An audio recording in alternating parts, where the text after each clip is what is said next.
You know, coffee has always been a brew of controversy, and not just recently with the endless debates over health benefits or those infamous holiday cups from a certain chain we won't name, but rhymes with schmarbucks. Coffee seems to perennially stir the damn pot, sparking discussions and debates wherever it flows. But did you know that the drama surrounding coffee stretches back centuries? Let's rewind to 16th century Europe, when this dark, mysterious beverage first trickled into the Western world. Coffee had been thriving in places like Yemen and Persia for hundreds of years, with early records dating back to the 15th century. In the bustling port city of Mocha, yes, that Mocha, coffee was not only consumed but traded widely, making its way through the Middle East, North Africa, and eventually into the hands of curious European merchants. In the Muslim world, coffee was more than just a drink. It was the social glue that held everything together.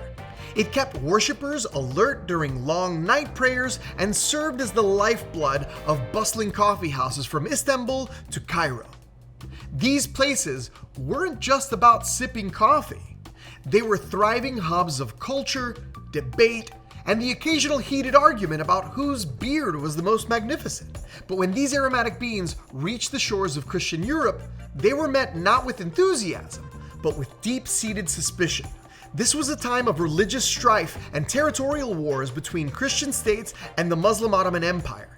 Anything associated with Islam, including coffee, was viewed with a mix of intrigue and distrust, because apparently Europeans just couldn't handle anything without panicking first. Enter coffee in Europe, dubbed Satan's drink due to its Islamic origins. Yes, that's right. People actually thought that coffee was the work of the devil himself.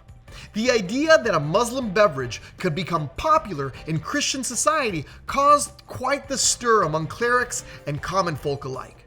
Coffee houses began popping up across Italy, England, and France, drawing curious crowds eager to taste this forbidden brew. But as always, backlash followed.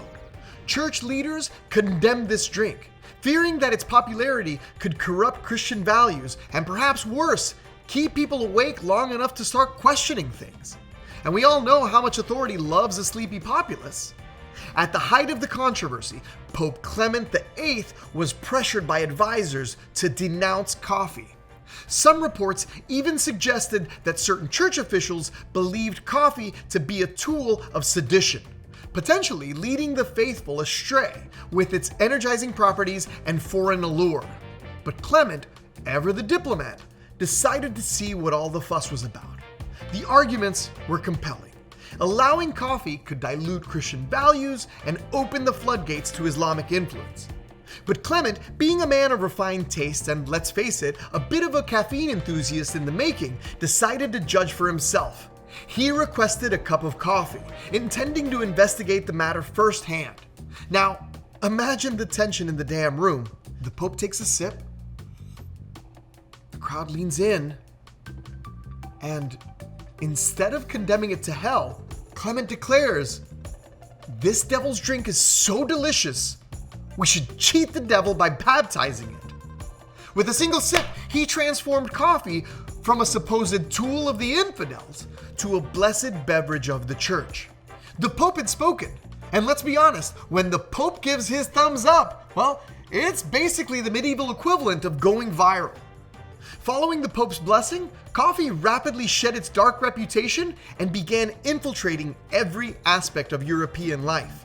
The first coffee house in England, dubbed the Angel, opened in Oxford in 1650, and soon after, London was teeming with establishments offering a place for anyone from merchants to poets to sip and socialize.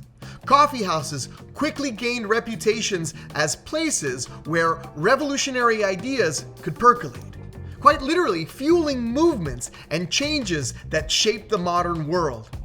Coffee houses across Europe quickly turned into intellectual playgrounds where philosophers, artists, and politicians gathered to hash out the big questions of life.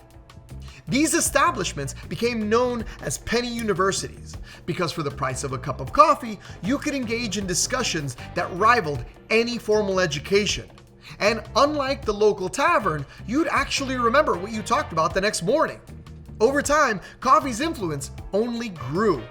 It wasn't just fueling intellectual debates, it was helping to kickstart economies. Coffee trade routes expanded, connecting Europe with plantations in the Caribbean, South America, and Southeast Asia. The Dutch were instrumental in cultivating coffee in Java, which later gave rise to the popular Java nickname for coffee. Meanwhile, the French introduced coffee to the Caribbean, leading to the establishment of plantations in Haiti, which became one of the largest producers in the 18th century. It played a subtle yet significant role in the Enlightenment, fueling long hours of discussion and thought that led to some of the biggest advancements in modern history. Imagine the sheer volume of world-changing ideas that were probably fueled by endless cups of coffee and the occasional pastry, because let's be real, caffeine needs a buddy. And if you disagree, well, you're probably wrong. Coffee has weathered centuries of scrutiny, from papal approval to hipster trends, and it's still standing strong. Probably because we're all too dependent on it to argue effectively without it. It's been demonized, politicized, and monetized. But in the end, coffee is just doing what it does best, keeping us going one cup at a time. Whether you like it black, with enough sugar to induce a coma, or in a cup that costs more than your lunch, coffee remains a global constant. A little piece of rebellion in every sip, and whether it's oat milk, sugar content, or the audacity of pumpkin spice, coffee has been at the center of debate since day one. And honestly, that's part of what makes it so great. Coffee isn't just a beverage, it's a conversation starter, a cultural bridge, and the lifeblood of intellectual curiosity. I'm Jonathan Echeverry, and this was Curious Coffee.